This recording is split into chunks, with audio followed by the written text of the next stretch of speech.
Welcome back to Making Money Matter, ladies and gentlemen. My name is Kerry Stevens, and I've asked Paul Locke to come and join me again because they've had some news out, and I think it's really time that we understood what the long-term strategy is for Pan Asia Metals. The ASX code is PAM. Paul is the managing director. They've made a recent acquisition, which I want to talk to Paul about, and I really just want to, I guess, look at where's the value for shareholders and why right now is a good time for us all to be sitting up and taking notice. Paul, thanks for coming back to Making Money Matter. Hi, Kerry. How are you? And it's really good to be here. Yeah, great to see I you. heard this is the best video platform out there. Is that right? Of course it is. Absolutely. No other platform does it like we do. Good. Paul, if people want to know about Pan Asia Metals, we've done an interview before. What I want to focus on today is, in the past, we've focused on your lithium projects in Thailand, but you've recently come out and made an announcement about an acquisition in Chile. So does that mean that Thailand's on the back burner and Chile's the focus? Can you explain the rationale behind this and why it's good for shareholders? Thailand is definitely not on the back burner. In fact, it's going really well. And shareholders should take comfort in that just after we announced the Chile project, the Tama Atacama brine clay lithium project, we also announced we entered into an MOU with IRPC in Thailand. And that MOU is to negotiate a definitive agreement to build a mine, process the mine output into lithium chemicals, and then explore other options downstream from that. So what it does is bring a big partner to PAM. IRPC is a Thai listed company. It's got a market cap in Aussie dollar terms of about 2.2 billion. It's 45% held by PTT, one of the largest petrochemical companies in Southeast Asia, with a market cap in A dollars of 45 billion. And PTT in turn is held 51% by the Thai Treasury, Thai government. So it's an incredibly well-connected company. PTT is moving down the electrification path rapidly. PTT has a joint venture with CATL to produce batteries, a joint venture with Gotion, another large battery producer, to produce batteries, and also a joint venture with Foxconn, the maker of iPhones. Foxconn's developed an EV platform to build EVs in Thailand. And there's a lot of activity happening in Thailand with EVs. So Southeast Asia is definitely alive and well. And we see Southeast Asia as our pathway to early cash flow.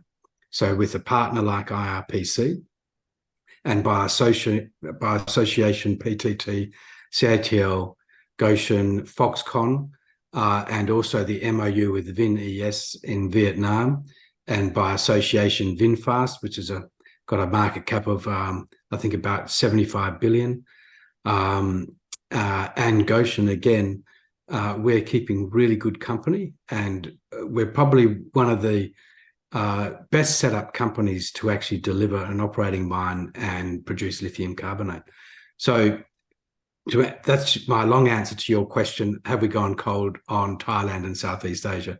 Definitely not. The policy settings in Thailand are moving at breakneck speed. There's 4 or 5 Chinese EV manufacturers who are now producing or building plants. There's battery manufacturers circling the place. The whole of Southeast Asia is, there's a lot happening. The reality in Southeast Asia for us is that I think if we're targeting to produce 10 to 15,000 tons of LCE per annum for 10 to 15 years.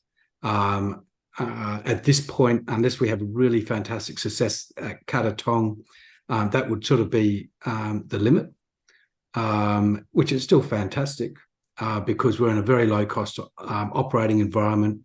Our peers in China processing lepidolite are at the bottom of the cost curve. and so on. But in the longer term, we want to grow Pan-Asia Metals. So the purpose of the Chilean acquisition, the Tama Atacama strategy, is that it provides us that pathway to future growth. And given what we've put our foot on and the results we've seen so far, I'd like to think that that can take us in the direction of 25 to 50,000 tonnes of LCE. And the nature of the project itself, so it's one of the most... I want to come into Chile in a minute if we could, Yeah. but if I can just stay focused on Thailand for a moment, because you mentioned something which is music to my ears, which is early cash flow. When you say early cash flow and the fact that IRPC are involved, are they helping you to fast track that project? What's the... with their involvement, that's definitely... there's a lot of potential to fast track it, but there's also potential to look at conversion, which we would ramp up much more quickly than a mine, and start there first and then build the mine and deliver into that. So it's backwards because they want chemicals. So we can go both ways, building the mine and then conversion, or conversion and then using third-party feedstock and so on. So why is that good for shareholders? Because I'm all about the value for shareholders.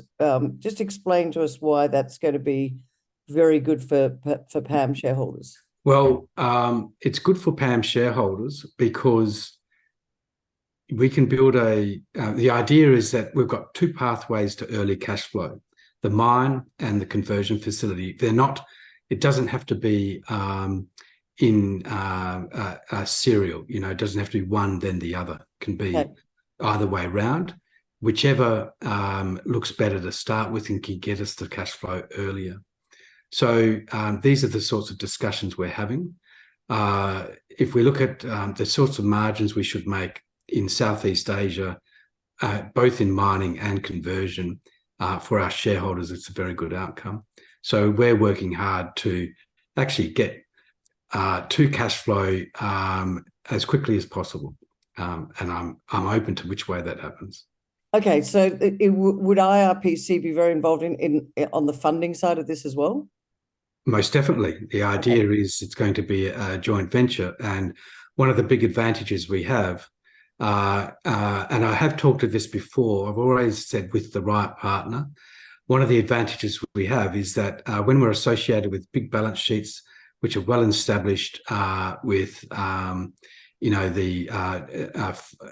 debt and equity funding in Southeast Asia, it will be easier to raise funds. So if I walk into a bank, just hypothetically, as Pan-Asia Metals, it'll be a bit harder to raise funds than if I walk into the bank with a joint venture with a very large local company. There's all sorts of advantages, and these will start to come out over the next 6 to 12 months. But it's a great party to work with, and we see a massive opportunity in Southeast Asia for Pan-Asia Metals. All right.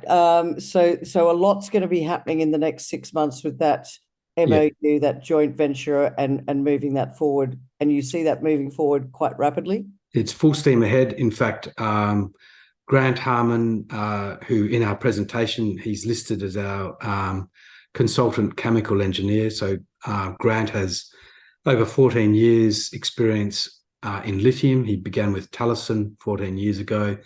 He's been involved in one way or another with many of the lithium conversion plants in our region and around the world. And Grant and Patrick Chang, our business development representative, will be in Thailand on Monday morning visiting the industrial zone where it's planned to build a conversion facility. So things are moving very quickly. Okay, well, actually, that sounds really good. So Thailand's not on the back burner. It's that's what I thought when I saw the Chile acquisition. I thought, oh, I wonder whether he's not interested in Thailand. But you're saying no. Thailand's actually, it doesn't need as much. Oh, it needs attention. But all I'm saying is that what you're looking at long term, this Chile acquisition. Yeah. So the whole objective is our company has two parts, really. It's got our pathways to early cash flow, that is Thailand and Vietnam. And then Chile is our pathway to future growth. So I think realistically, globally, when we look at what's happening in the EV space and then therefore demand for chemicals, in 2022, lithium or LCE demand was around 700,000 tonnes. There are many forecasts out there, but they sort of range from, 700,000 tonnes. They range to 2.8 million tonnes to say 3.5 million tonnes in 2030, and then up to 6 million tonnes in 2050. So there's a big opportunity in this market, but you want to be putting your foot on assets now because they won't be there in several years. Right. So even though it does look a bit confusing, and I have heard people say there doesn't seem to be any relationship in the strategy, it seems disjointed. In fact, the strategy is very jointed and cohesive. The idea is to get us to cash flow, but also lock in opportunities for future growth. Okay, so looking more long term, well, talk to us about this Chile asset and why Chile and why this particular asset? Well, first, why Chile? So if we look at South America, it's fairly congested. Yeah. And as a result of the politics in Chile, there's been less focus there. But my view, and we've been consulting with a lot of people, is the current, we can see it already in the government's policy setting. They did recently state that they're open to private firms exploring and processing lithium there. They prefer some downstream activity too. And they've split the activity into strategic and non-strategic assets. So, for instance, Salar de Atacama and Maracunga are strategic assets where the government wants sort of a controlling shareholding, unless you've held your ground pre-79. But everywhere else at this point is open to private companies, and they can negotiate with the government. And I expect that there will be more changes. So we started this process late in 2022, and it took us about 8 months to put together because we did a lot of work on the ground, a lot of work understanding the policy environment. And my view is when Boric announced the strategy on the 21st of April, I think it was, and the whole market was screaming nationalisation because they didn't really read it properly. We saw a fantastic opening to pick up a lot of ground at very good value, and I think in the long term it'll pay off. I've mentioned also before, I'm an ex-option trader and I believe in option value, and a sound business is always creating options. Options are cheap. So if anyone knows anything about options, a call option over something in the future can be very cheap, but very lucrative. The idea here is that we've secured originally 1,400 square kilometres over a sort of not a strike length, but a length of 290 kilometres of prime lithium in brine and lithium in clay target ground, which is 40 to 60 k's from the coast, 75 k's from a major deep water port. It's got the Pan American Highway running effectively through the middle of every block. We've got the Chilean national energy grid running just about through every block. There's ample room for solar because we've got solar companies connecting to the grid all along this area. It's one of the driest places in the world.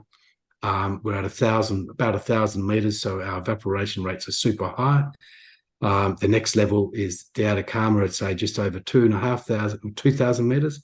And then we've got most of our peers in the Andes at 3,500 to 4,500 meters. So we're very focused on assets which are strategically placed for lower operating costs and connectivity to all required infrastructure to make them work well. and that's what we've got here. So when you say it's close to a deep water port, it sounds like it's quite large. Who So, had this project before you? no one. These are fresh applications. Okay. We're working.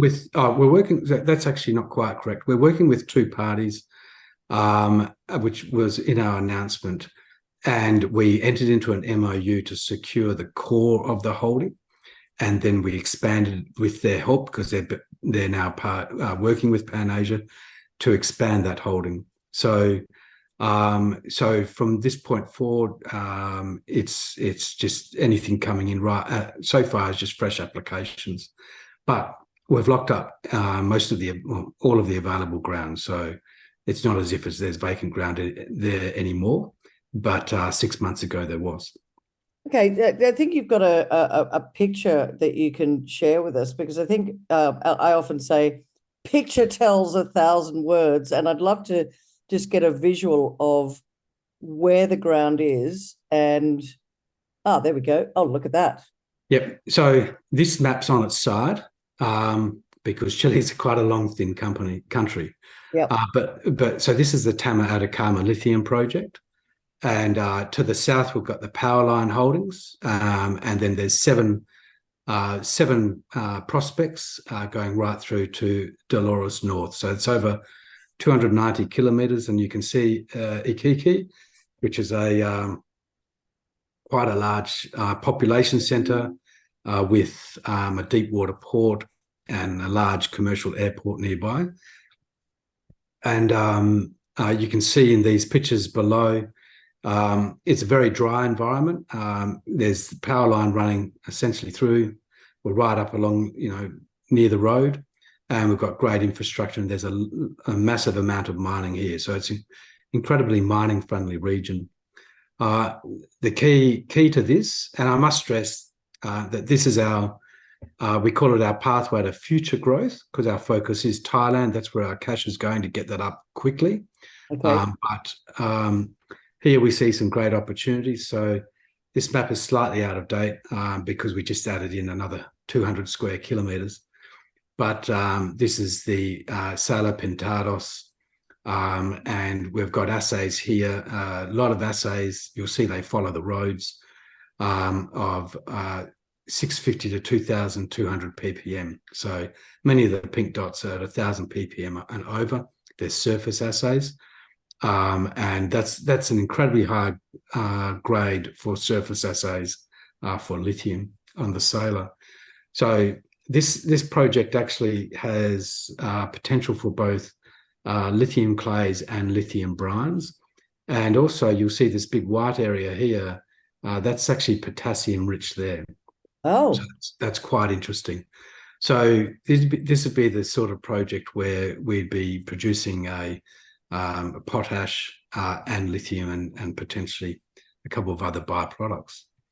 And then this project here, Helix, which I'll just go to this map, it's the smallest in the project suite. But this project for a very low price will get us to a resource, assuming that what we see is contiguous. But will get us to a resource very quickly. So this project was pre-drilled. You can see here a bunch of holes, and this is a cross-section there. And you can see a lithium clay zone up to 30 metres deep, averaging 16.6 metres from surface at around 1,000 ppm Li. So that's just here. We're just about to engage drilling contractors, and we're targeting this area here, which is around 6 square kilometres. And the objective is if we can, and we think it's there, if we can produce the same sort of depth across that 6 square kilometres, let's say half of it, then we move into a mineral resource incredibly quickly and very cheaply because it's contiguous, homogeneous, we think it is. So wide space drilling should deliver us a mineral resource, possibly indicated. That works to be done, but incredibly exciting project because of where we are. We're very close to this city here, and also Ikiki. And that also possibly means that we can look at byproducts like halloysite and stuff. There's a lot going on, Paul. You've clearly been very busy. We're running out of time. Let's sum it up, if we could, by saying, if you could explain to our wonderful audience why you think now is a good time for them to sit up and take notice of Pan Asia Metals. Well, I've been thinking it's been a good time to sit up for many years. But I think investors need to look at when they look at an exploration / developer, they need to look at the cost environment and where your inputs are coming from and where your outputs are going. So when they look at Pan Asia Metals and you look at Southeast Asia, it's a super low cost environment. To give you an indication, our initial pre-feasibility work at with VinES in Vietnam for a conversion facility would have us coming in at about half the cost of our peers in Western companies. For CapEx and OpEx is also low. That goes straight through to profitability. And that sort of cost saving also applies to mining. So I think the old tons and grade mantra is great, but at the end of the day, it's all about where you are on the cost curve, and that should be your focus. So when you look at Pan Asia Metals, and I look at what we're doing in Southeast Asia, that's what I see is, a pathway to early cash flow, real cash flow, and then we're not capped because what we've secured in Chile gives us the upside to grow. And that's the optionality, and that's the upside for growth going forward. Paul, as always, great to chat to you. There's a lot going on, so I'll have to get you back on soon. But in the meantime, get those drill rigs turning, and the news flow is going to be coming out thick and fast. But for now, thanks so much for joining me on Making Money Matter. Thanks, Kerry. It was great.